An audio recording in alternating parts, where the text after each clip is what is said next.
Ladies and gentlemen, welcome to the Rum and Regret podcast. My name is Andy Drake. Johanna Myers. Nate Tussey, and we drink and we know things. Today is Thursday, September 2nd. Thursday, September 8th. I am here right now. Today is Are today. You from the past? Is there a DeLorean? This is Andy from 6 days ago, everybody. Shittiest time machine ever. Right, exactly. Yeah, exactly. It's the Omega 13. It gave me 13-second time jump. There you go. Nice. No. So it is Thursday, September 8th, and tonight we will be talking some Rings of Power, some Game of Thrones, and on a very somber sort of Game of Thrones note, we've lost the Queen. We lost Queen Elizabeth II today. Yeah. I mean, so, hot take, I'm not sad about it. Right. Tons of people are, and but wasn't she like the queen through tons of like war crimes that Britain was involved in and shit? Like, she's been the queen for 70 plus years, right? Right. Yeah. I mean, the monumental takeaway from me is that she was the queen for so long and not. Yeah. Like, we've never known a queenless period in our lifetime. Like, she's been the queen as long as all of us have been alive. Right. Exactly. Right. Like, yeah. So now we're putting a man on the throne. We're not putting a man on the throne. A man is assuming the throne as king. You know, it'll be interesting to see what he does. I'm a little worried about his wife because she is full on nutter. Right. Yeah. But thankfully he's not going to be long for this world. I know it's kind of mean to say. It'll be interesting to see what William can do. Right. Hopefully he's of a mind to try and reform things. But we'll see. I mean, power is not going to give away power easily. So yeah. So long did she reign, and here's to the future. So Queen Elizabeth, second of her name. Right. Yeah. Yeah. Cheers. Cheers. Heyo, hopa. All right. Don't bury her corgis with her. That's mean. No, exactly. Yes. No. Bury her next to your already buried corgis, though. That I'll approve of. Yeah. So with that, let's jump into the horror corner with Joe. What do you got? So we've gotten a lot of little tidbits for the new Hellraiser movie, which I'm super excited about. Nice. I will admit I was originally a little skeptical because it's not Doug Bradley, and it's my baby. I love Hellraiser so much, but everything I've seen coming out is amazing, and I'm so excited for it. Yeah, it seems Jamie like Clayton's gonna kill it. Yeah, it seems like they're hitting all the right notes so far. Anyway, At least from what they're showing, it looks legitimate. So yeah. I don't know about you, Andy. I am way more scared of a lady pinhead than anything else it could be. Honestly, like no, absolutely. I think I think the formula that they're rolling with here is right for the genre for sure. Yeah. Like, she looks great, and then they showed another still of one of the other Cenobites that looks freaky and amazing, and I'm really, really excited. So yeah, come on, October. I'd like to propose an idea that we should do just a horror podcast one week, and it forces me to watch 3 horror things of your choosing, including this. Including this new Hellraiser one, because I'm a really bad Hellraiser nerd. I've only seen the first one, and it was one time. So I have no idea. So I'll give you cliff notes of the ones that you should watch. Okay. Because there's like 9 of them, and they're mostly terrible. Yeah. So you guys are going to get 3 horror movies that I have to watch in the month of October, and then come our first pod in November, we'll do an all horror, like, make Nate have a heart attack, whatever situation. October roundup. The Halloween cast should be the complete horror cast where we exactly we get you in, and we warp Nate's fragile little mind. right. We choose, discuss amongst yourselves, and don't tell me ahead of time. Like, I'll just have to watch it and take notes. Clockwork Orange, his eyes to the open and Andy, I will provide headshots for that treatment. oh, thank you. I mean, I'm basically there. Like, all you got to do is just Photoshop. We got to get the upper eye inflection. Yeah, for sure. Easy tug in Photoshop. Right? But no, how evil do I want to be? No, so I think Joe and we can confer on this. Mm-hmm. We need to go light to super fucking dark with this one. Right. We need to gradually like Nate's gonna watch the first one. He's like, oh, that's not that bad. And then the second one is gonna be like, okay, what did I get into? And then the third one, like, he won't be able to sleep. Like, I think that's how the rails. Right. That's how, I think that's we need to come up with the perfect. Actually, you know what? You're gonna curate the order also. Jesus Christ! Oh, absolutely. No, yeah. We're gonna give this some thought, man. Come on. Yeah. You know, we might actually prep for a podcast. I might actually birth side kittens. Is that what you're saying? Oh, yeah, right. Exactly. Well, see, you made it through the side kittens. I mean, I know. Come on. We believe in you, Nate. We have faith in you, buddy. That wasn't horrible. That was just like, what the fuck, mainly, you know? Right. Yeah. It wasn't Tusk, or apparently Tusk 2 that Kevin Smith just confirmed he's making. And yep. That's right. Long, what's his name? Justin Long. Justin Long. Yeah. I cannot wait. All on board. The people that are still alive. So I can't wait, because the way they ended that, it was perfect to where like you could just leave it. Yeah. But it's also kind of like, how the fuck did you end up in a circus? Like, I need to hear that story. If you guys aren't listening to Fat Man Beyond, you're really missing out. It's so good. Oh, half of the decent nuggets I drop are stolen from Bernardin and Kevin on that. Yeah, I check in on it every once in a while, but not. I'm not a regular, unfortunately. Yeah, I'm bad. Yeah. Joe, what else you got in the horror corner? So you and I did a little homework for each other. Right. You suggested We Summon the Darkness. I suggested Terrifier. Yeah. Both were really fun, awesome movies. I totally agree. So I belong to a Facebook group called Shutter Horror Fans, and someone suggested We Summon the Darkness, and so I was like, oh, that sounds kind of fun. And I looked it up, and the first thing I see was the Johnny Knoxville playing Preacher so-and-so. I'm just like, okay, this deserves a watch just on that note alone, right? Oh, for sure. Yeah. And then sure enough, Alexander Daddario's in it. And then it is definitely in this completely... Stranger Things, late 80s, metal era music, Satanic Panic kind of deal. Right. That whole culture. Yeah. So that whole culture of it, there's some great interaction with, some good metal trivia during one of the scenes. So and again, the premise of the movie, does sort of shake it up a little bit at one point, which I'm trying not to give too much away because I know Nate's going to watch it.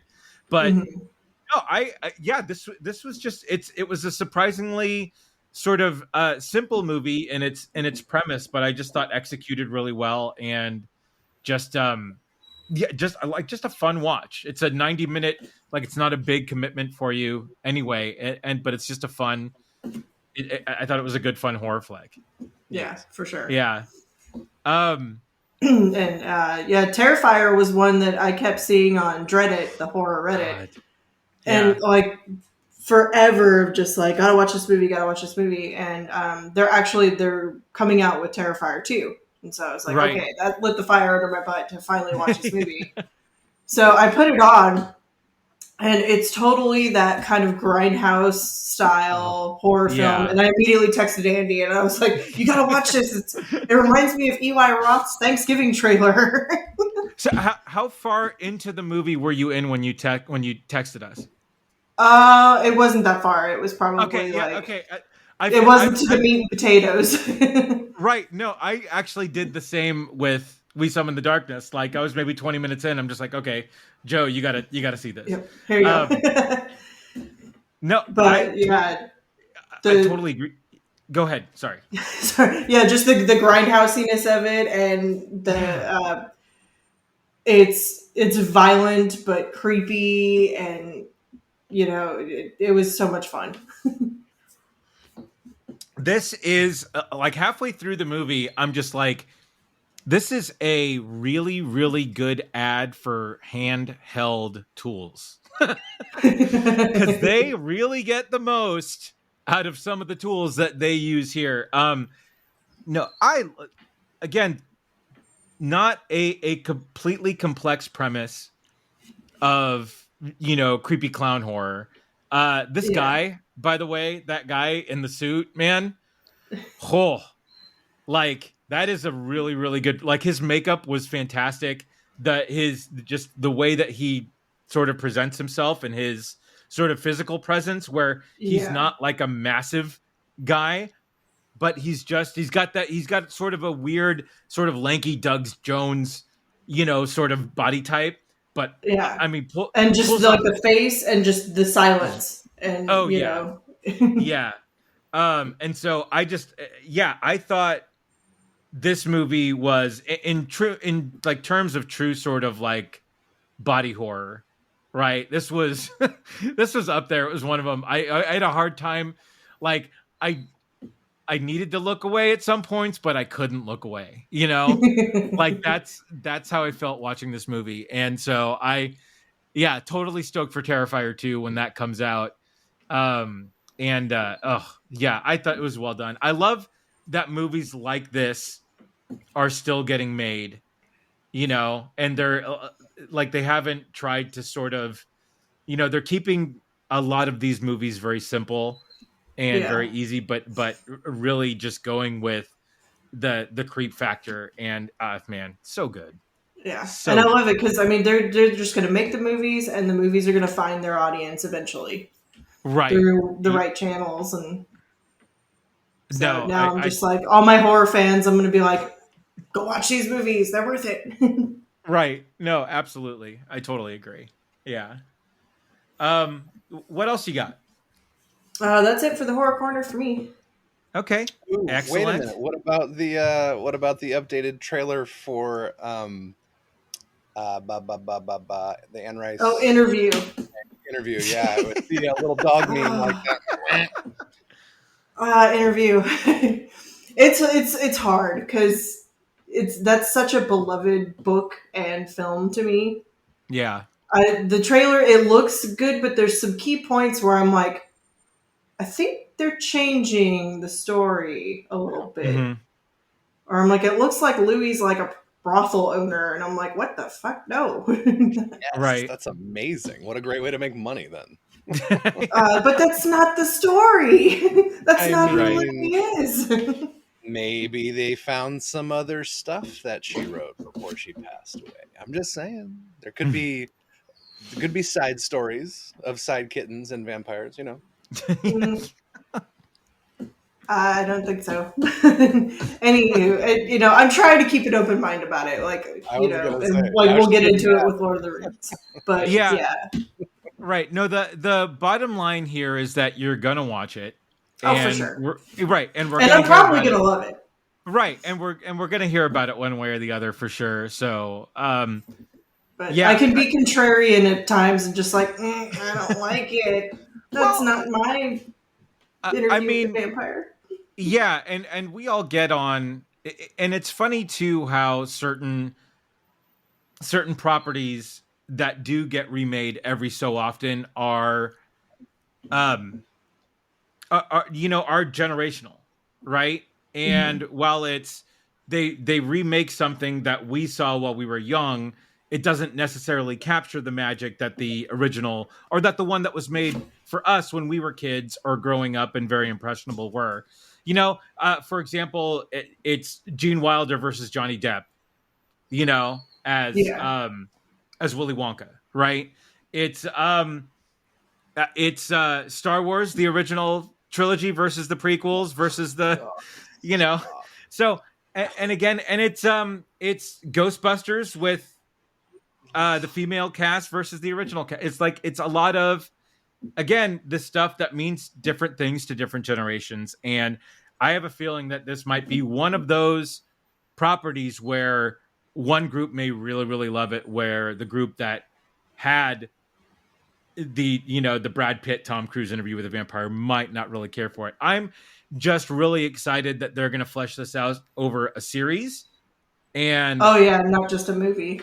not just a movie. And I mean, if they do take some creative liberties here and there with to fill some story here and there, hopefully it works out, and hopefully it just doesn't, shit the bed.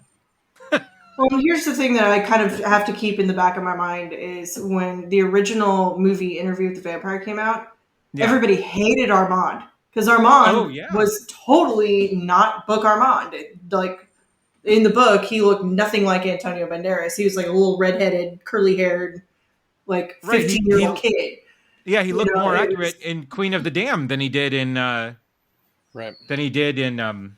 Interview with the Vampire. So yeah, so it's like, don't hate on change too much, but there's that little like part of me that's like, eh. Right.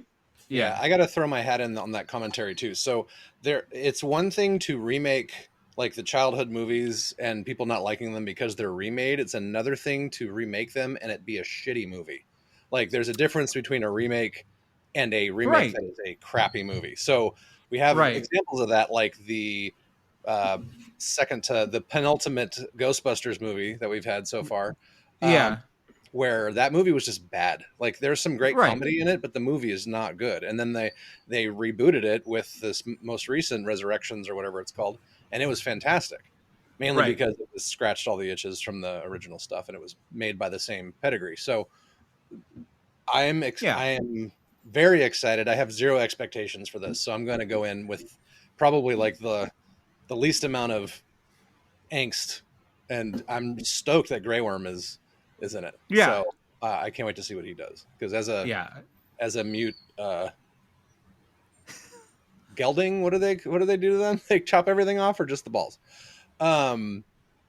Yeah, he did a lot with that, and now he's going to be a vampire with all of his tackle. So let's see what happens. Right. No, I totally agree. Like I said, I'm excited for this. There is some, I'm not going to say high expectation. I'm going to say there's mid-range expectation for this, for me, at least, to be a good series. Yeah. And if it sucks, it doesn't ruin the movie. No, we still have good old movie and all the books. So and there's so much more to watch on TV too. It's not like if the show sucks and it was 20 years ago where there was fuck, my Thursday night's ruined now. Like yeah, right. Okay. So with that, let's go into the streaming selections of the week. And on Amazon Prime, Jamie and I watched this movie called The Samaritan. Did you guys see this yet? I haven't yet. It's on my list. Okay. I've heard very mixed reviews of Sly as the superhero. Well, there was a very interesting choice that the writer made, and I kind of want you guys to watch it, and I can't see. I could say something, but don't say anything then, because that's on my list to watch. Yeah. No, okay. So when you guys watch it, let's talk about it, because there's a glaring sort of thing out there for me, homework, anyway. Homework for sure for the next pod. Yeah. And what's the one with aside from that? It was Dario I was supposed to watch. We Summon the Darkness, and that's on Amazon Prime, if I'm not mistaken. Okay, I'm making a note. Okay, cool. Yeah. And then obviously we're gonna get to a larger discussion about Rings of Power, which debuted last week, the first 2 episodes. Cheers, Nate. Or cheers, Joe. Sorry. What the hell are you drinking? Holy crap. It's Coors Australian Original. for beer. Oh my God, Joe, Jesus. She's gone feral. Right. She Exactly. went from Jesus. Giant Trulies to Coors Originals. Oh no. Right. Yeah. But yeah, we'll have our longer Rings of Power discussion after this. But the first 2 episodes dropped, and so far, wow. But again, we'll table that for later. Hulu. We just finished the 2nd season of Only Murders in the Building with Steve Martin, Martin Short. This is really good. Like, this is fantastic TV. Martin Short is as good as he has ever been. Really? On screen. I love that. And dude, I mean, like, playing into the whole true crime murder podcast angle with this is just, it's so funny. It's so self-referential at points that it's really good. I mean, Steve Martin is Steve Martin. He's fantastic. And really great cameos. Shirley MacLaine cameos, Amy Schumer cameos. Like, it's this season was just so great, so fantastic. The last episode through the whole reveal is just one incredible show. The supporting cast in this is fantastic.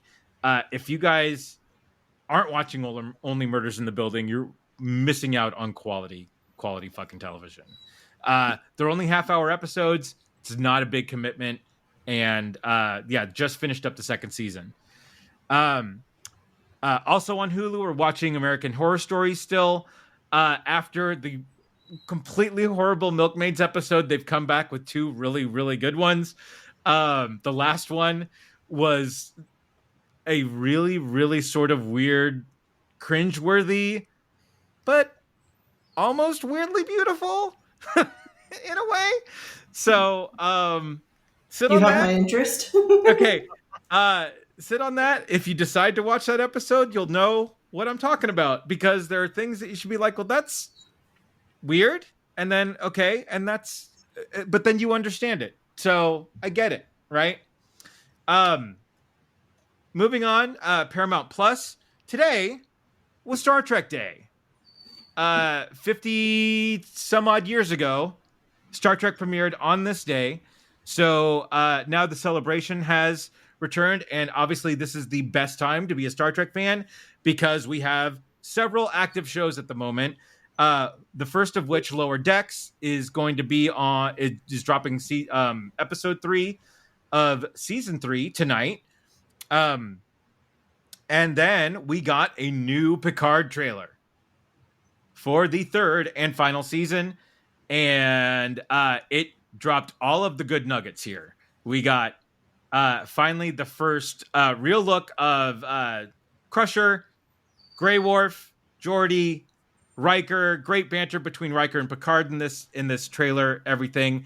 So I am so excited for this season of Picard coming up. That comes up on February. Is he officially Grey Worf in the credits and stuff like that? Because I know. Yeah, I know. I hope they do, but it would be funny. But and then I finally watched Beavis and Butthead Do the Universe. Yes. Yes. Dude, the alt universe Beavis and Butthead are my favorite new characters ever. So good, so great. Adding it to my list. Oh man, if you loved the first movie at all, you're gonna adore this one. It's so yeah. great. This is just, it's so on par with what's going on. Oh man, it's so good. Yeah. But anyway, so that's my love for Paramount Plus right now. That is a subscription that I thought I was only going to get for Star Trek, but man, no, it has paid off in way more avenues than I ever thought. With Evil, now Beavis and Butthead, and There's also another show that is really, really fun on there called Blood and Treasure, which is a national treasure type of show, sort of relic hunters, and it's a really fun show to watch. There's not a whole lot to that show, but So that's I think one that's on Ken's list because we caught a little bit of it. My father-in-law watches it. Okay. And we kind of saw like a little bit of the episode over his shoulder, and like it was like, oh man, this looks really, really interesting. And so it's on the list for Ken and I to watch together. Yeah, there's some hefty cheese in there sometimes, right? But the lead, like the actors, are really, really likable. The cast around them is also really good. The girl, Sophia Parnas, is just so ridiculously hot. And she's British. That's why Ken wants to watch it. Right. I see now. So but it's a fun show to watch. So and then moving on here to Disney Plus. Hold on. Hey, I'm not gonna say the M word. All right. They dropped a 1 hour featurette on the making of Obi-Wan Kenobi today called A Jedi's Return, which was really, really, really cool. I watched it this afternoon, and it was fun. It was fun to watch. It was good to see, just a lot of the sort of the back interviews on these characters, especially Hayden Christensen and Ewan McGregor coming back to do these characters again and everything. And that was just a lot of fun. So with that, Nate, now you can move into your... Yeah, I'm trying to think if I have anything for the streaming service that's not Disney or Marvel related. I know I watched some stuff besides Rings of Power and...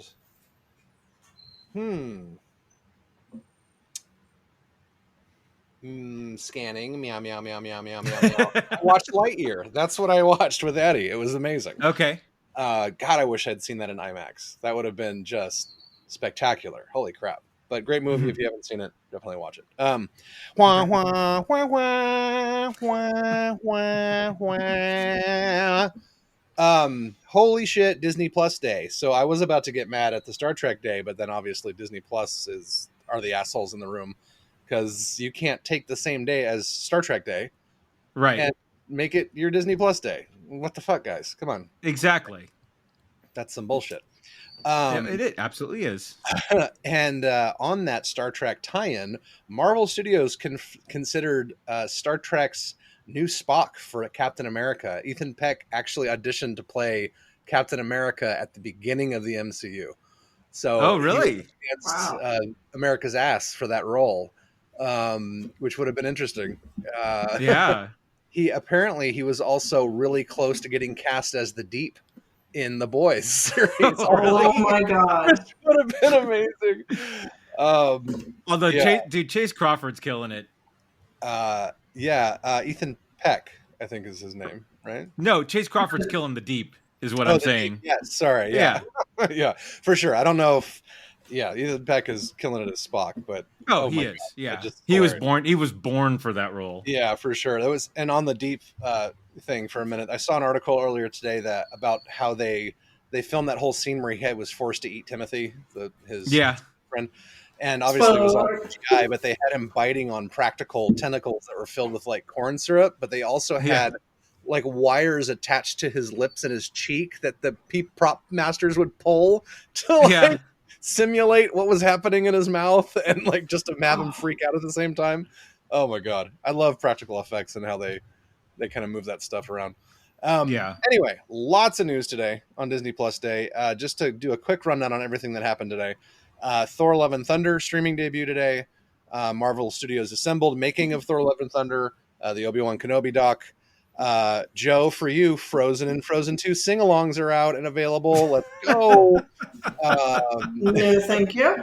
There's a really good Simpsons short film called Welcome to the Club where Lisa wants to be a Disney princess, but then the villains get a hold of her and do this 5-minute sing-along about how you should be a villain so you don't have to deal with a life of just banality with these ridiculous Disney princes and stuff like that. It's awesome. You have to watch it. That's it's only great. 5 minutes long, which is unfortunate. Most But excellent. really good.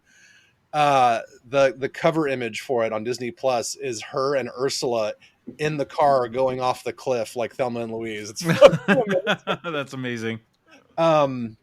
A bunch of other stuff that I don't care about. We're not going to talk about. Live action Pinocchio starring Tom Hanks and Joseph Gordon-Levitt, who wants to be a real boy someday. Which looks terrifying, by the way. Getting canned too. I saw a review that was like a 5. So hopefully it's not that bad, and that's just like an aberration. Like, how do you make Pinocchio scarier than the original Pinocchio? Make it live action. Right. Yeah. So I'm excited to see that eventually. There's a new Cars on the Road series came out starring Owen Wilson and Larry the Cable Guy, because apparently they're not busy. Right. And then there's a new Nat Geo Epic series that'll be really cool. But also today we got the latest episode of She-Hulk Attorney at Law. I don't know if you guys had a chance to watch this whole 28 minutes or whatever it was today. Not yet. Nope, not yet. Watch the hour-long Kenobi doc, but not the 20. Okay. I am permitted to watch behind the scenes stuff. I am not allowed to watch shows without my better half. I didn't realize she was in that show with you as well. Okay. Yeah. Now that I know what the rules are, I will make sure not to call you out again. Thank you so much. You're welcome. TBD, I might go back on that. So then I guess tomorrow is the kickoff of the big D23 weekend for Disney, and there is a ton of shit happening. Let's see. Yes, I want to go to that website, you stupid thing. Let's see. So rough schedule starting tomorrow. You get an awards ceremony at the beginning, but 1 p.m. is going to be the big thing for Friday. Disney and Marvel Game Showcase. So they're going to reveal all of the new games that we can expect to see. And then there's also a whole celebration for Marvel Music after that at 2:30. And then on Saturday, they get Hall D23 presentation, which is Welcome to the Multiverse, and all the new stuff coming up from Marvel Studios, Lucasfilm, 20th Century Studios. We'll get a preview of their titles, including sneak peeks and special guests. Excuse me. There'll be a couple other Marvel panels that day as well, and there'll be a Marvel Comics celebration 60 years of the Amazing Spider-Man at 2 p.m. So that'll be really cool if you're into the webhead. Let's see. Sunday is going to be talking about the future of the Disney parks, experiences, and products, etc. ad nauseum, and that kind of stuff. So that is that for the D23 Expo stuff. There's going to be a ton of trailers. I'd expect to see pretty much everything that we've got on tap. I mean, definitely expect to see something new for Black Panther 2. I'd bet on Werewolf by Night, which is supposed to come out during Halloween. That'll be interesting to see what happens, because it's only a special, but potentially could be expanded into a series. Guardians of the Galaxy holiday special. I'm sure we'll get a trailer for that, which will be really fun. I think they're talking about pumping a She-Hulk trailer in there too, even though the show is ongoing, just to try and loop more people in. Potentially What If Season 2, there is a rumor. We might see something. I thought that was already coming. No, a trailer. A trailer for it. Got it. Okay. Yeah, right. Some kind of teaser. Also Sure. Secret Invasion. And then I'm sure they'll give us some kind of sizzle reel for next year. So Right. there'll be all kinds of good stuff. So tomorrow's going to be very busy as far as Marvel's concerned. Right. Moving on, I got a bunch of other generic stuff and then some other category things, and I'll just go through this quickly. So Fantastic Four movie has this new director, Matt Shachman, and everyone is rejoicing, especially the actors from It's Always Sunny, because that's where he has most of his time, is directing episodes of It's Always Sunny in Philadelphia. He's also done some Game of Thrones. He's also done a couple other movies recently. Didn't he do? Isn't this the guy that did Loki? Yes. Okay. Yeah, he's also done a bunch of that stuff. So, and he did a great job, obviously, with Loki. So, yes, give him Fantastic Four. We'll see what happens. And Fantastic Four is now a series, right? Not a movie? Not that I'm aware of. I think it's. I read 2 places that it's now going to be a series. Really? Yeah. He did WandaVision, not Loki. Sorry. Oh, okay. All right. No, so there's going to be a Fantastic Four movie for sure. there's also so then there's also rumors that there might be an extended series, but there's definitely going to be a movie. It's Okay. like First Family. It's going to be a tentpole movie, like $1 billion franchise. I think is the plan on that one. But of course, you'll see him in Disney Plus as well. It looks like, but he's awesome. So Matt Shachman, we talked about him before when we were talking about WandaVision. I think forget exactly where we brought him up because I did this whole thing on him where he is like a child actor. And then did a bunch of Game of Thrones and The Boys and then Always Sunny. And then he got WandaVision and crushed that. And he is a super fan for MCU. So, or for the MCU. Yeah. So he's, I'm super happy that he's going to be in it. So that'll be fun. Let's see what else. Tons of U.S. babies are getting named after Marvel and Star Wars villains now. Apparently, Thanos is on the rise as far as names. Oh, come on, people! Yep.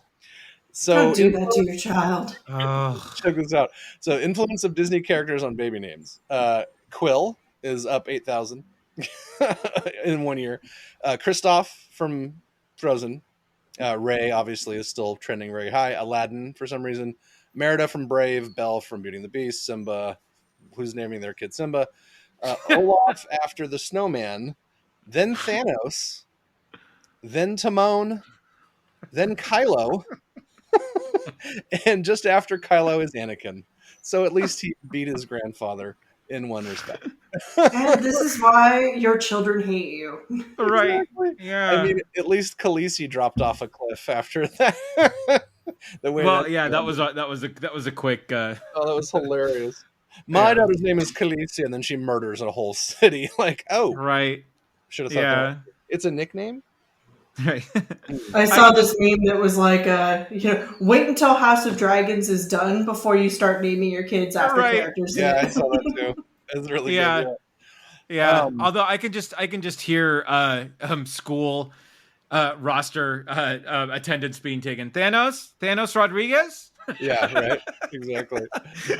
Olaf Stevens. Yeah, right. Let's see what else. So, Merida Buckman. Yeah.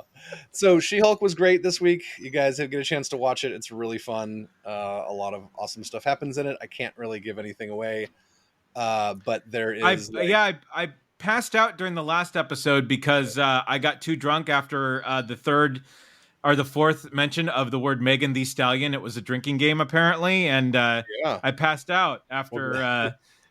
After that mention, because apparently there were 80 mentions of the phrase Megan Thee Stallion in it. Well, now that she's officially canon in the MCU, they released a poster of her, a She-Hulk poster that has her and She-Hulk doing the twerk thing on it. So, jeez. Did you guys really good? Did you guys see what I put in the Rum and Regret Twitter today? They had that scene with creepy Peter Parker Spider-Man, Dark Spider-Man doing his creepy dance behind it. Oh yeah. Yeah. Nice. We'll have to save that for a She-Hulk episode if we do one. But it's really good. You guys should watch it. It's fun. It has there's a parody of what is it, the Magic Castle, whatever it's called in LA. Mm-hmm. Is that what it's called, Magic Castle? Yeah, the Magic Castle. Okay. Yeah. So I'm just going to say that's the only thing I'll say about the episode. That there's that kind of analog in it, and it's fucking brilliant. You'll love it. Let's see. Lots of Thor: Love and Thunder stuff coming through because of the release today. So there's an alternate version of the Eternity ending apparently in photos. So there's a bunch of extra features I guess you can watch at the end of the movie. There's a full list of Marvel characters that are credited in the movie. So in the scenes, if you guys have watched the movie yet, I'm not sure. Yet. No. Oh shit. Okay. Well, it's not a spoiler. There's a whole scene where there's a ton of, you go into a place where it's just all the gods from every pantheon are there in one big room. And so the list actually credits every god that's in that room. And it's like nice. Thing. So it'll be fun to check that out. Apparently they updated some questionable CGI from the movie for the Disney Plus reveal, so I'm not going to go into that. You're going to need to watch that, and hopefully you get the goods. Timeline order. There's a couple deleted scenes reveal more of Chris Pratt's Star-Lord, so there was not a whole lot of Star-Lord in that movie, but apparently they add some more. Moving on, a lot of Black Panther stuff coming through. Apparently, let's see. So Letitia Wright kind of got candid about the severity of her injury on set. There was a several month delay because she had what she considers a severe injury as opposed to minor. But apparently she's good to go now, and that doesn't stop them from doing reshoots. Apparently 2 months before the release of the movie. Oh wow. So there's some scenes they're reshooting. I wonder if that means they're adding more Namor. I think we touched on that last time. Let's see. And then there was a article that I thought was really fun. Who could be the new Black Panther, and the 5 most likely people. Obviously, Shuri's on that list. M'Baku is on that list. Killmonger, which is my personal hope that Michael B. Jordan comes back. Nakia, who's his wife in the movie, and then Okoye, who's the Denai Guerrera's character. So we'll see what happens. I'm so fucking stoked for this movie. It's going to be great, and we're not that far away. Unrelated, well, not unrelated, non-MCU superhero news. Apparently Harley Quinn season 4 was confirmed to be... That is correct. ...lit. So yeah, God, it's at this point it hasn't fallen victim to the ridiculousness that is WB's slash and burn. So let's enjoy it while it lasts and go from there. But let's see.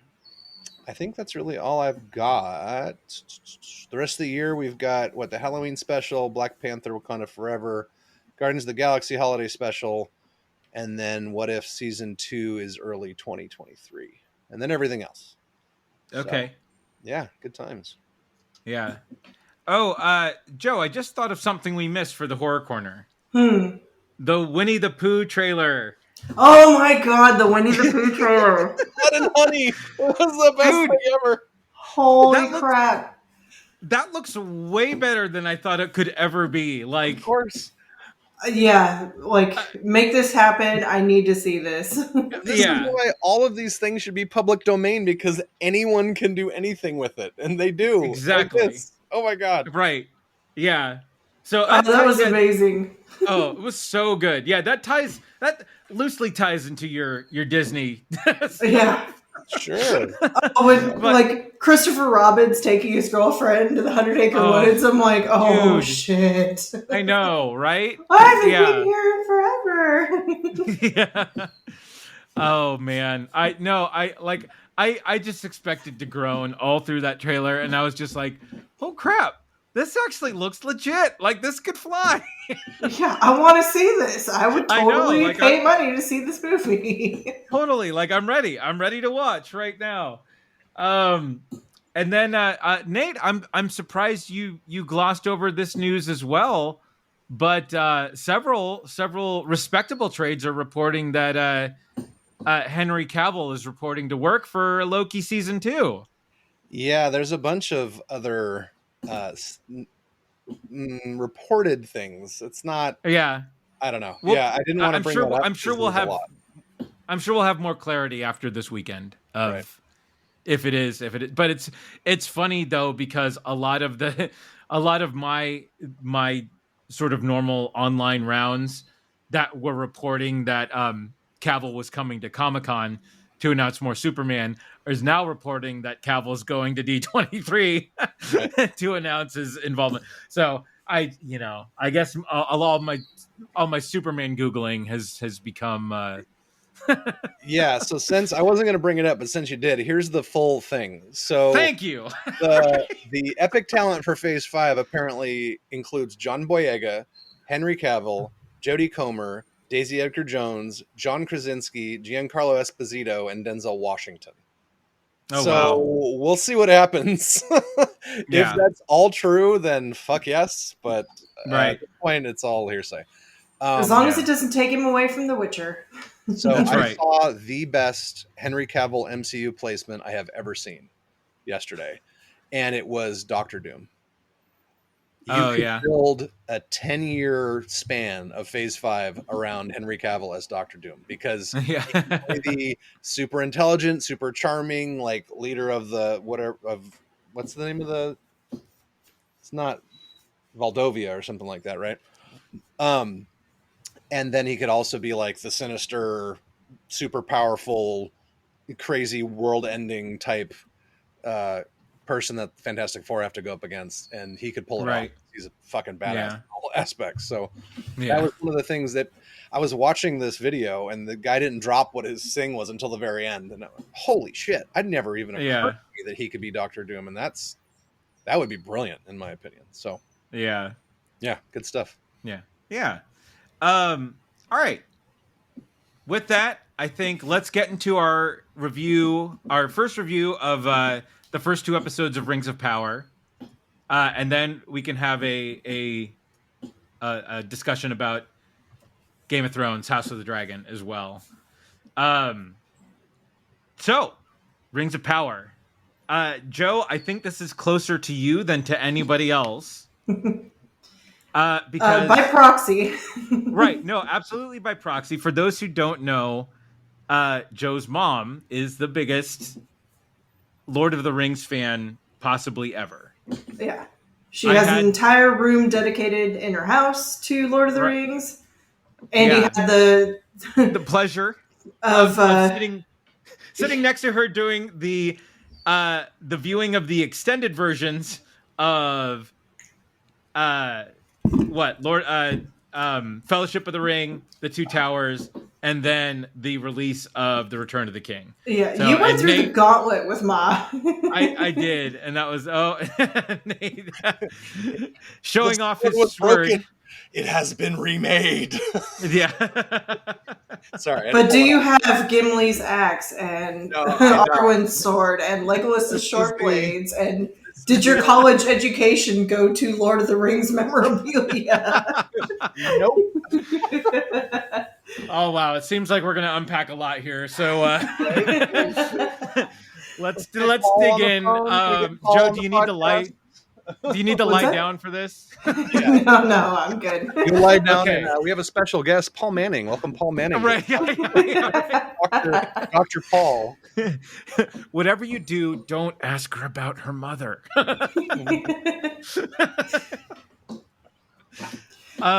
So, Joe, what did you think of the first 2 episodes of Rings of Power?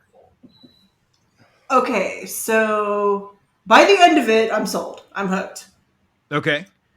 I had a difficult time in the beginning because I was holding on to the Lord of the Rings, the movies, and just like I was saying about like Interview with the Vampire. It's that kind of contrarian, like, this is different. I don't know if I'm gonna like it. It's not the same. Meh. But once I got into it and like let that go, it's a great show. I think for me, if it wasn't like Lord of the Rings, if it was just a fantasy show, I probably would like it a lot better and would have just dived in immediately. Yeah. I will say the only 2 things that I'm still sticking with, and I'm like, man, the elves haven't grown their hair out yet. Right. Elrond looks like Jack Quaid cosplaying Steve Harrington, which I'm like, God. He does have a magnificent mullet starter. Oh, yeah. Yeah. And I haven't seen one bearded dwarf lady. No, absolutely, right? Those are my 2 big hang-ups at this point. Other than that, I'm on it. I'm on board. It took a minute. I will admit it took a minute, but... Yeah. Now, I mean, this is sort of second age versus third age, like, because you know how, like, we look at photos from when we were young and that was in the 80s, like that was like, could they be looking at like third age elves looking at photos of second age elves and they're like, look at the hair they had back then, which I'm saying, let's say they haven't grown their hair out yet. This is when they're young and having the mullets and stuff, and and I haven't read the Silmarillion, so like, I don't have that. Yeah. Like, my mother is like one of like the few people that have actually read it. Like one of 4 people that have actually gotten through the Silmarillion. Yeah. So, and I texted her and I was like, okay, you got to watch this because I haven't read it. I have no frame of reference. So, I'm interested to hear her take as a diehard, bleeds Lord of the Rings, like, because I have a feeling she's not going to like it. Right. Yeah. Well, maybe we should get her on for a hot take when the series. Oh my goodness, that would be that great. would be great. Yeah. the Cindy rant. I would love that. Yeah. Imagine. Yeah. So keep in mind too that this is like thousands of years before Lord of the Rings, the movies. Like this is precursor. Like the world is basically in the prime. It's like the prime of the Roman Empire, right before the fall, kind of thing, is what they're showing. Right. Before the rings are forged. So this, like, I'm curious. Is this so? I'm guessing by the title, this is the story of Sauron making the rings, right? Sauron doesn't make the rings. Celebrimbor makes the rings, so that's why they're introducing. But the rings being made. Right, that's correct. My mom's gonna disown me. Thanks a lot. The only reason I knew that lore before the movie came out was because of the what is it, Shadow of War game that came out a while ago, where you play as a defeated ranger who gets possessed by the ghost of Celebrimbor, and you go around raising an orc army to fight the armies of Sauron. Like, and it's fucking brilliant. But you get to go through that whole storyline of who Celebrimbor was and how he went through forging the Rings of Power and all of that. And it's fucking great. Yeah. So when they said his name on screen, I went, "What?" Like, even though I knew what it was about, like, oh, he said the thing. Yeah. Like, he said the thing. Right. So that's what he's got him working on. That tower that he wants Elrond to help him with is to help forge the rings. Yeah. Yeah. Right. Yeah. So, like, mostly it's like there's parts of it where it's like it feels like old school Lord of the Rings, and I get really excited. Like the music's right, the scenery's right, and it's like, oh, there's my old home. Yay, I'm so happy. And then it's like hard left into, wait, this is different. I would like it if it wasn't Lord of the Rings. If it was just a fantasy show, I would like it. But, you know, like I said, over and encompassing after the 2 episodes, it was like, okay, don't be a turd. It's a good show. Like it. Enjoy it. Right. Yeah. Nate, what were your thoughts of the first 2 episodes? Yeah, I mean, it looks as expensive as it is. $250 million for the season, I think, right? Something like that. Right. Which I heard that half of that was just to get rights. Well, no, that was after the rights. It cost them $250,000 just to make the show, and then they spent. Oh, damn! And then the budget was $1 billion for 4 seasons. So, geez. Yeah, exactly. Like, that was part of the deal too, right? Is that they have to make a certain amount of seasons, right? Right. Exactly right. Yeah. And then let's see, somebody just bought. But we can't get season 2 of Sandman. God damn it! Sorry. I know, right? Exactly. Yeah. And then Embracer Group just acquired Middle Earth Enterprises, which owns the rights to all of the Lord of the Rings assets for everything. And Embracer Group is a video game. Ooh. Well, they actually are more than just video games. I have to do a little more research here. Yeah, games and entertainment focused company and market capitalization of 57.8 billion Swedish krona, which is equal to $8.36 billion. And so let's see. Yeah, so they're going to use it to make a bunch of more entertainment and video game stuff, apparently. Okay. Anyway, so back to just the general thoughts. It looks fantastic. The like opening scene, the opening scenes, the whole opening thing before the crawl of the name is just breathtaking. I mean, you're definitely back in Middle Earth, and I love how it's completely different than what anything before. To Joe's point, you definitely get the flavor of the world that Jackson created. I mean, obviously, there's a lot of hands in there on him as a consultant and that kind of thing. But I'm not sure if Weta is as involved in this one as they were before. But I'm not sure either. It seems like they'd be stupid to not leverage that knowledge already, you know. So we'll see what happens with that. But Morfydd Clark owns as Galadriel. I fucking love her, and I can't wait to see her come back from this next episode, like with her full new armor set and all that stuff from Gondolor or whatever the heck the name of this place is. I think in general it's a lot. what's the word I'm looking for? It's scarier almost because there's a lot of like we don't know what to expect. Like what the fuck were those things digging the tunnels that were super strong? Like those are just supposed to be right, because those are way stronger than the orcs we saw before or saw later. So maybe those are Dude, like the ice troll, man. dude, that dude was yeah, the terrifying. ice troll was dope. Yeah, I love that. But he was smart too. I like threw the giant thing of ice instead of just charging at the elves. But it showed but then how badass Galadriel. Galadriel's Legolas esque takedown of the troll. And I love the giant two-handed swords that they're just like feathers for them. So totally, yeah. Stuff. My other initial kind of thing that pops in my head is Kaza and the Dwarven Stronghold. Oh, that took my breath away.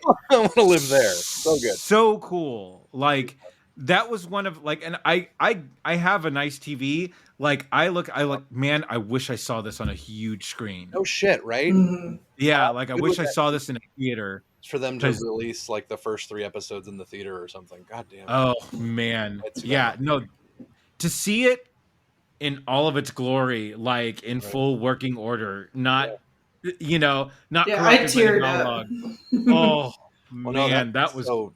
Yeah, and Smaug, right? Because they find the Arkenstone there. That's Smaug, right? There. So that's it's crazy. And so the whole dwarf women without beards thing, like that, I love that speech that Gimli gives, like leading to the myth that there are no dwarf women and they just spring from the earth. Like I love that, right? But it's not a hang up at all. I mean, it makes more sense, in all the fantasy worlds because that's typically how it goes. But I don't. They're getting enough racist hater backlash as it is. If they put beards on women, these fucking incel chumps their heads would explode. So maybe they should fucking do it. And like if we were if we were any bigger of a podcast, I would just love to see the news like podcaster greats Rings of Power over no beards on dwarf women. Well, that's what I'm saying. Like it's not a thing. Like I know. I just think it's funny that like if we had any actual like review clout in the world, it would be funny to see the backlash from that statement, Nate. That's all. Well, no, I think you took the statement the wrong way. Like it's I don't care about it. It's the incel cucks that are I was being more facetious anyway. So yeah, the hate that this show is getting is really it pisses me off to no end. Like they're review bombing this big time. It says it's sitting at like 84% of Rotten Tomatoes, but only a 6.7 on IMDb. And out of I don't know what review this is. Out of 12,000 reviews, it's at a 3.2, and most of them are 5s. But the second highest review is a 1, and you know this is not a 1. Even if you hate it, it's not a fucking 1. Just from the visuals, it's not a 1. Right. So here's the thing: if you don't like it, don't watch it, and just go about your business. Watch something else. And this goes back to the old adage of you aren't necessarily going to read a glaring review of something that you enjoy. You're probably going to read the bad reviews of it to see what people are thinking. And so I have a feeling that this, and it's a trend now, because we saw the same thing with Ms. Marvel. We're seeing the same thing with She-Hulk. Yep. Now we're seeing it with a non-Disney property, right? And sure enough, it's just what it is. It's I think it's people that just want to get heard or want to get sort of a viral review on the internet, and they're doing it just to do it, not necessarily because they actually hate it. Well, right, but it's also a lot of racists talking about how there's black elves and black dwarves. This is not my Lord of the Rings. Like, go fuck yourself, okay? You don't need to own fantasy for your neo-Nazi whatever future. This is not the Aryan race we're talking about here. This is a fucking imaginary world, and that's the way it is. And I love there was a great tweet exchange where Elon Musk went on Twitter and said like Tolkien's rolling in his grave because of every male character is a coward, a jerk, or both, and only Galadriel is smart, brave, and nice. And he's this complete fucking moron in a vacuum. And shocker that a billionaire from South Africa is worried about representation. Right. But Neil Gaiman's clapback was the best, where Elon Musk doesn't come to me for advice on how to fail to buy Twitter, and I don't go to him for film, TV, or literature criticism. Nice. Yeah, I love Neil Gaiman so much more now. Anyway, so overall, I think it's an amazing show. I think it's been a little slow because of the world building that they need to do. The action is really high. There's a lot of kind of lulls that are there. The worm in the ocean was fucking great. I love that whole scene. Yeah, that looked really good. I had no idea that Elrond is a half elf, and they reference like elves and human pairing has only worked twice and they've always ended in tragedy or whatever. Like apparently he is one of those references, and I didn't even know that. So there's a lot I need to learn about Lord of the Rings, obviously, and I guess I need to read the Silmarillion. So not gonna dude. I mean, it reads like a fucking dictionary. Good fucking right. luck. Yeah, it reads like stereo instructions. Like, good luck, dude. I like enjoy reading stereo instructions. So I am that kind of psycho. Here we go. Yeah. Anyway, so overall, I think it's beautiful. It's amazing. I think it's the fact that we're getting more Lord of the Rings anything, I'm stoked about. So yeah, I mean, I'll be critical when I think it deserves criticism, but for now I'm enjoying the ride. So right. Yeah. No, I totally agree with you guys here. I think this is so far the first 2 episodes are fantastic. Again, I think that the casting has been pretty good so far with everything. Again, yeah, just the visuals. I mean, you can tell that just a lot of care was made into how Middle Earth was represented. Yeah, I mean, I'm engrossed so far. Like I mean, I could represent myself as a sort of casual Lord of the Rings fan, right? Like I really, really enjoyed the movies. I absolutely loved the cartoons that we grew up with. Yeah. Especially The Hobbit and the Return of the King cartoons. Those were terrible. I can't. Too. Like, well, yeah. So now they did make they did make a Two Towers cartoon that was different animation from The Hobbit and the Return of the King. That spanned sort of the Lord of the Rings, sort of storyline a little bit, and it was weird animation, and it didn't capture sort of that same magic that the forget what studio made those, but I love that. Frodo of the 9 fingers and the ring of doom. Right. I will never forget that. To like anybody that has any weird sort of hand formation is Frodo of the 9 fingers for me. Anyway, so in that regard, seeing this side of the story, seeing Middle Earth represented 1,000 years before, in a different age, but with younger versions of characters that we know, I just think so far is a lot of fun and just amazing. And I can't wait to see where this goes and how this plays out and who the hell that dude is that dropped in, right? I mean, it's got to be Gandalf, right? Like, well, but okay, Gandalf. so no, because you hear some of the dark language around him where I'm like, there's. At first I was like Gandalf, and then I'm like, no, I think he's not good. According to Charlie over at Emergency Awesome, thank you, Charlie, for all this info. Wizards do not make it till Middle Earth until the Third Age. That is actually false. Apparently, actually, Andrew, I've been doing research of my own, and apparently there were 2 wizards that made it to the Second Age. They were blue wizards, and they fell from the sky. No, so I've been doing a little bit of digging on this today. So apparently there are accounts that there were also blue wizards. And right. Yeah.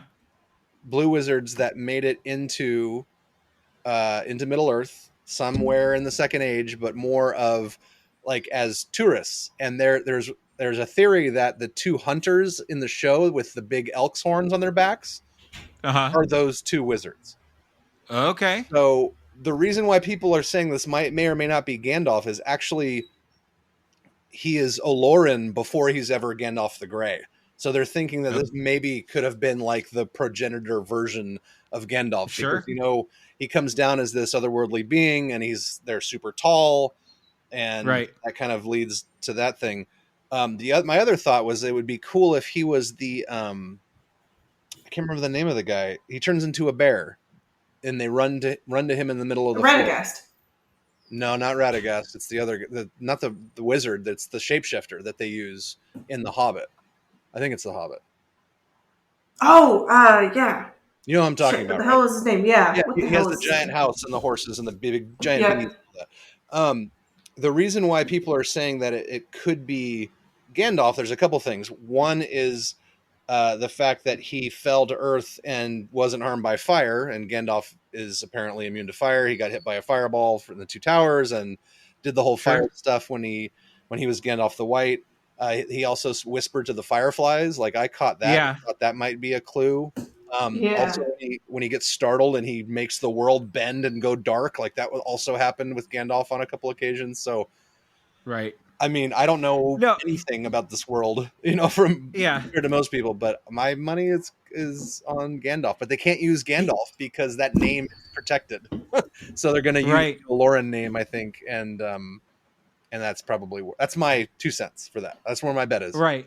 Yeah, no, and so no, he's definitely exuding some wizard qualities for sure. So, yeah, I can't wait to find out what that part of it is. So, yeah. Anything else before we move on to our Of Thrones? What else?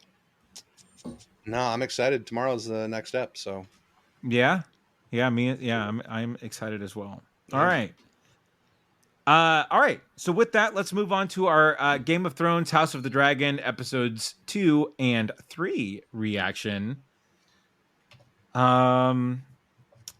Nate, how about we throw it to you here on how you think this is going so far? Well, first, I would be remiss, Joe. We're getting our full Game of Thrones opening again. Yes. Same music, and now we see I'm the so different. Happy. Yeah, now we see this sort of. Instead, it would go through the different lands and the different houses. Now it's just blood traveling through, like Targaryen blood mixing with the different Targaryen families. Just a big. I was so bummed. I saw a bunch of people like dogging on this. Like, they should have made a different theme for it. Why isn't this still Game of Thrones theme? I was like, it's Game of Thrones. It's Game of Thrones. It's earlier Game of Thrones. Right. The music should still be the same. I'm stoked that they changed the opening and just, made it what it was. And right. Yeah. I am very much happy with that.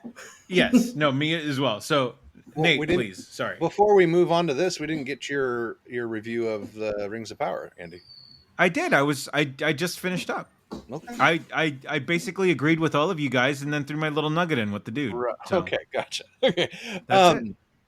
So I'm so yeah, the intro is cool. It's the model that the king is working on in his bedroom, basically. So it's right. Like the area before the fall. Who knew that building your city inside of an active volcano was a bad thing? Right. Apparently that's what happens when it goes crazy. Yeah, it's really cool. I love its bloodlines, and it actually has changed already from 2 to 3, where it shows a separate bloodline for the separate children and that kind of thing. So I really wish it was more obvious, like that they highlighted what was happening as opposed to relying on people to know what the sigils are and that kind of stuff. It would have been great to actually have a little bit like a translator there. But that was a lot of my sort of criticism initially of not having a lot of Game of Thrones reference in the beginning during the first season was I didn't know whose house sigil was who. Like I knew the Targaryens because I'm a Drake and I know dragons, right? That was the only one that I got. But at least they gave names though on that one, well, and honestly, one of the coolest gifts I ever got as a birthday present was from you. I want to say it was like either the second or the third season of Game of Thrones Blu-ray, where it had all of the sort of the bonus and deep cuts on there, and you can see like little notes from everything like during the watch. So I learned a lot from that of just different things. So I'm sure as we watch the show more, those sigils will become a little more obvious. Okay, I don't remember that, so I can confirm or deny. Okay. I don't All want right. to take credit for something I didn't do. No. So 2 and 3. Not enough dragons for me. There's a lot of dragons in 3, but not enough. Apparently this house, they're supposed to have 17 fucking dragons. I want to see more than 2 dragons on the screen at one time. God damn it. That's all I want from this damn series. I love the actress that plays Rhaenyra, Millie. She's killing it. I love the arc that this character is having. Yeah. Again, this is another one that a lot of the incel basement boys are railing against. Why are all these shows are focusing on strong women now? Like, okay, guys, get over yourself. Come on. All right. We've had a good run. Okay, let's. Yeah, really. Remember, there were women in the 80s that were strong too. This isn't new. Yeah, nobody is as oppressed as white men, apparently. Right. So it's a great episode. You get a lot. You'll get a lot of setup for what's going to happen with the civil war that's going to happen between the Targaryens and House Valerion. When the king chooses to marry the daughter of the Hand, Lady Hightower, as opposed to the daughter of Valerion, who's like a 10-year-old. Oh man! But his daughter actually calls him out on that in the next episode, because if it had been for tactical advantage, he would have married her as opposed to her best friend, kind of thing. So it's a very it's a very Pornhub heavy like plot with my stepbro and father-in-law get stuck in the washer or something like that. Right. I mean, allegedly. I love the whole crab feeder stuff. It's so gnarly, but seeing the crabs crawling out of people, I just love it. Yeah. Joe, how you doing with the spider-like crabs crawling out of people? I'm fine with it. I want to eat all the crabs. Right. But then I'm like, no, I don't, Right. because you've been just feasting on human flesh. Ew. Yeah. Well, I mean, but all it takes is a good dragon blast to really just cook those right. Right. And I mean, you have a whole beach full of just perfectly cooked crab right there. I mean, is that a way to get around like the laws against cannibalism? It's like, well, I didn't eat the guy. I ate the crab ate him. I mean, right. Yeah. Which came first, the guy or the crab? Shoot, all I just need is all I need is a dragon and a beach full of crabs. Damn it! Yeah. I'm kind of Can we make this happen? Yeah, right. The whole crab feeder thing I think is awesome. I'm really kind of bummed that he gets taken out in 3, or allegedly taken out in 3, because I thought he was going to be like this big spoiler, like ex-Targaryen or something like that, because they call him a traitor several times. Right. So yeah, who's the traitor? Where's he from? That kind of thing. Matt Smith continues to impress me in his role. I think he looks like a goddamn vampire in all of his armor and shit like that with the dragon motifs. Right. I fucking love it. He came right from Morbius and right in Morbin time into House of Dragons. So yeah, I just love the overall look of everything, the costuming in the show. Like, good fucking Lord. It's so, as a very large straight white man, to notice something like that, it's right. Fuck, it's insane how great this show looks. And it's a story that I have no idea what is going to happen, because I read all the books before the movie, or before the original show came out. So I'm glad I kind of wish I had read the stories that this is based off of, but I'm kind of glad I didn't, because then I can just kind of sit back and not have any presupposition about what's going to happen or preconceived notions and that kind of thing. So right. And then this is based off of Dance with Dragons, right? There is a whole blood and something, what's it called? Fire and Blood. It's a short Fire and Blood, Blood and Iron, something like that. Yeah, that RR did in between other stuff. So Dance of Dragons is one of the books in the series. Oh, okay. All right. Okay. And then we're waiting. Everyone's still waiting for the way he's going to end that. Right. Yeah. Yeah, so I guess I didn't really go just specifically on 2, but the burning ships, the carnage and the horror of the crab feeder is amazing. The whole intrigue between who's going to be the next queen is great. Daemon and Rhaenyra's confrontation is probably one of the best moments in the series so far, which I really liked, where Hightower, the hand, goes to get the egg back and basically sort that all out, and it looks like they're all going to die. And then Rhaenyra flies in on her dragon and basically is like, I'll take care of this. And being a whole bluff kind of thing, which I thought was great. Yeah, so that's a lot from me. I'll just leave it at that. Okay. Joe, what are your thoughts on House of the Dragon? I love it. I'm so stoked. So, like, this kind of hit the point for me where, like, the Lord of the Rings show didn't, where when I watched this, I was immediately back in King's Landing, in that world, just picked up right where it left off, and I'm like, all right, I'm here for it.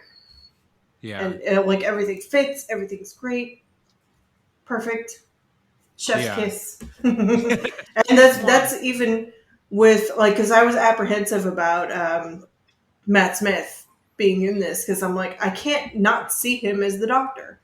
Right.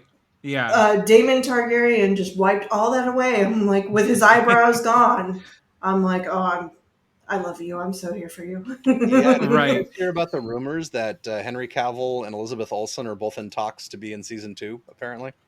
I've heard that Elizabeth Olsen is a done deal, right? I haven't heard that part. I know there were. Okay, I heard that baby was put to bed. I heard that was done. Oh, that baby! Too soon. Yeah, I'm right there. I'm right there with you guys on this. Again, similar. Like, it has been hard seeing Matt Smith outside of the Doctor trying to find his own voice, but this the last episode 3, again, where he has one line of dialogue yet completely steals the episode. That action sequence at the end of the episode is some of the coolest stuff I think we've ever seen on screen on Game of Thrones. I was on the edge of my seat that whole time, just like, oh, please no. Please don't kill him.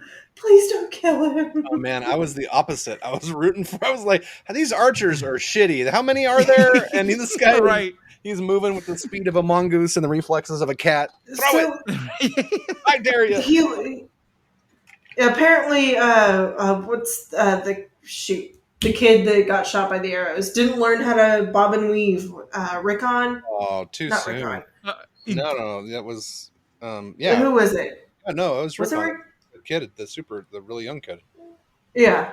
When, he had to run across the field, and, like, he didn't learn from this guy. Serpentine. Bob and weave, duck and cover. Ancient tradition. But yeah, no, I'm with you, Nate, on that, because I was like, okay, you have a shit ton of archers, you can't hit this one guy. Yeah, and then he does get hit, and he has but thankfully, ooh, look at plot of cover right now. Okay, here we go. Yeah, right. But no, I really love the scene as the youngest of two brothers, where like you don't necessarily come up to par. Three brothers. Where no, I am the youngest of three brothers. There yes, but I have two older brothers. That's what I meant. Okay. So anyway, thank you, Nate, for that clarification. Breaking news on the Roman Regret podcast. Breaking news, yeah. Right. Well, yeah. No, nobody knows who my real father is. No, I'm just kidding.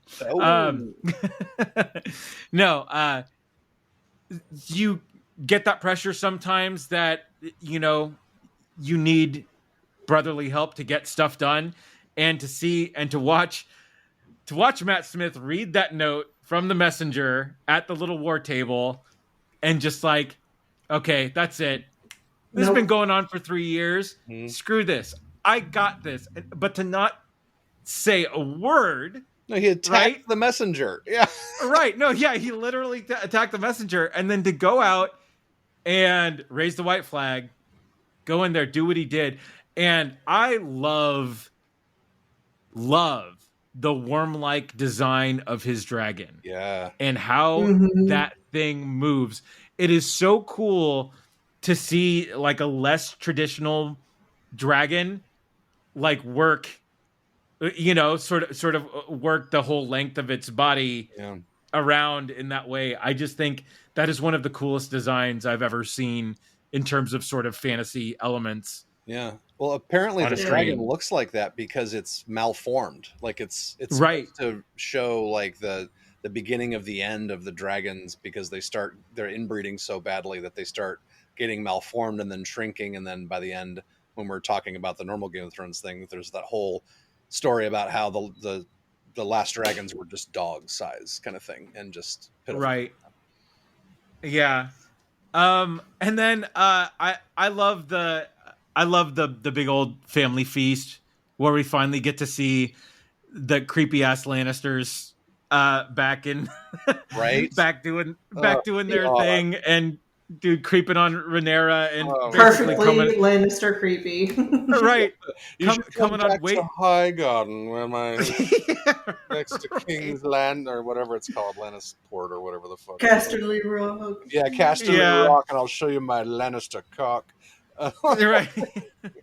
And she's like, then, no, fuck you. Hard pass. Yeah, and then her, going out and the Dornish guy following after her, and then getting attacked by the boar, and you really can't feel bad for Baratheon getting stuck in season 1 of Game of Thrones, because man, those boars are terrifying. Right. But man, no, Rhaenyra. I mean, and what's that guy's name? Why am I forgetting his name? Christian. Yeah, Sir Christian. That's right. Yeah, they sort of double team the boar, take him down, and watching her that one of the last scenes walk back into camp with the boar, or after covered in blood. They had after they had 80 people hold the buck steady for Paddy Considine to go kill him. He had to hit it twice. Right, yeah. And I got vibes of here is Cascados Rex, Dragon Slayer, at that point, But man, I think so far this show is just hitting all the right notes, and I really love the I really love the point that it wasn't necessarily a black and white decision for the king to immediately say that my son is getting, I'm gonna switch gears and give it to my son, where the whole realm is basically saying, oh yeah, no, he's gonna give it to his son. He's gonna make his son the heir apparent and not his daughter. And I love that this is that it's a tough decision, and it's not a like a white and black decision for him. So yeah. So I just think this show's hitting all the right notes so far, and it's like you said, Joe. It sort of, I think the second episode ran, and the title sequence ran, like we were definitely back in it. Like it was it was just word. Like the first episode was enough to get me back in the Game of Thrones groove, right? Mm-hmm. But it's the second episode, and now the third episode for sure. I mean, we're definitely in that mode again, and I think we're definitely in the groove of, even though we've been out of Westeros now for, what was it, 3 years or 2 years? They want to say 2 years, right? Now we're sort of back in it, and we're back in it for good, and we get this great story. So I'm stoked on this. Nate, you look confused. No, I was reading a bit of the details about the episode 3, where when the king is trying to stab the boar, you can see his hand is all weird because he lost 2 of his fingers. So they've got fake fingers in the glove, basically. And I was reading about how that's different from the book, because in the book he cuts himself to the bone on the Iron Throne later in his reign, not during this time. So okay. Well, there was a part where he cuts himself on the Iron Throne. They showed it on his hand or something like that.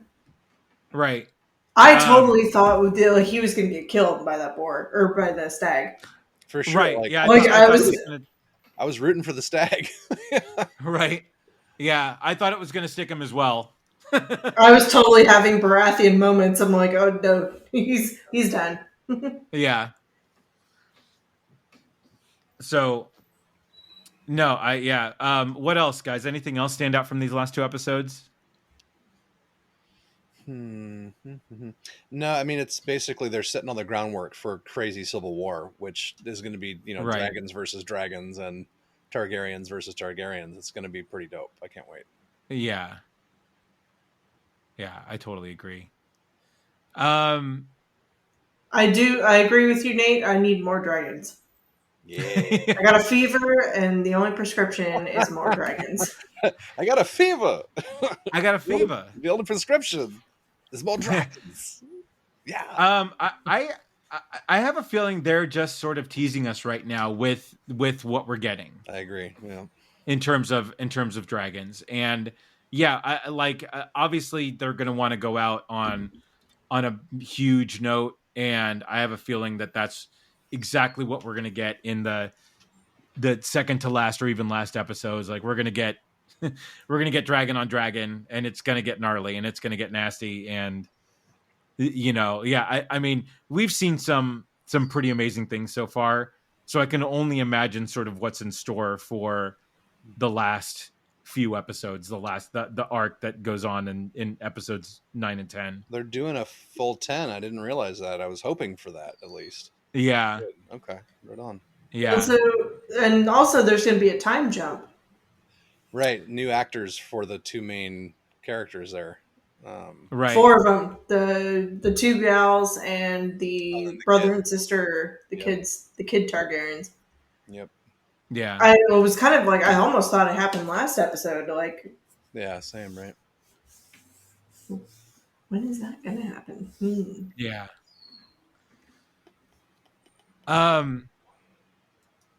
Final thoughts? What a time to be alive. Exactly. Comic book shit everywhere. We got Game of Thrones. We got fucking Lord of the Rings. We got everything. As Kevin Fantasy Smith, nerds are eating good. yeah, No, as Kevin Smith would say, it's reason to keep them on living. Right. Yeah. No, I mean, what a great time to be a fan of anything, really. No. I mean, Nate, you have as much Marvel content as you could ever possibly want. Yes. Marvel Bukkake, as it were. Let it rain down. Yeah. Oh. I will take all the Marvel. Dude, horror's in a renaissance right now.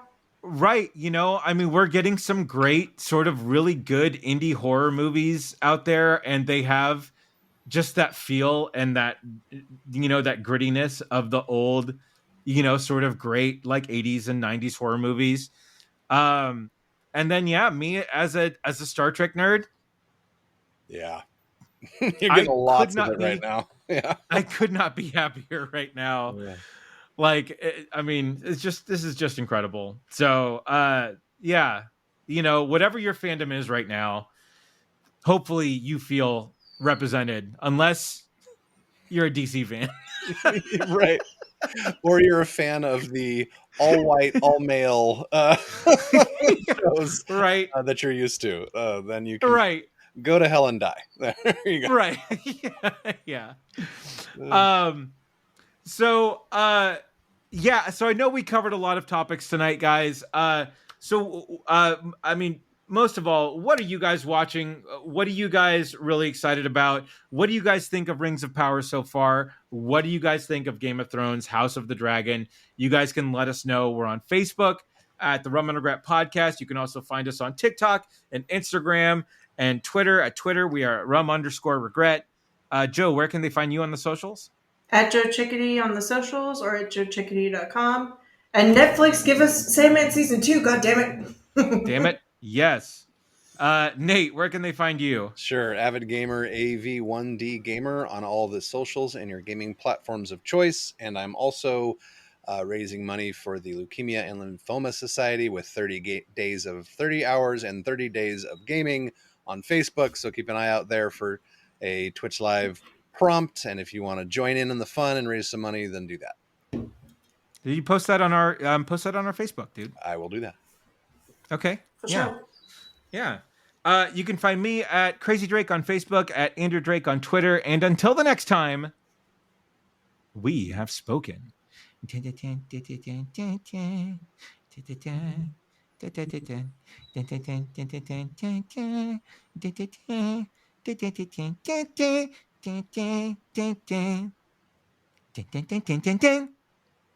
The gods have yet to make a man who lacks the patience for absolute power. Mwah.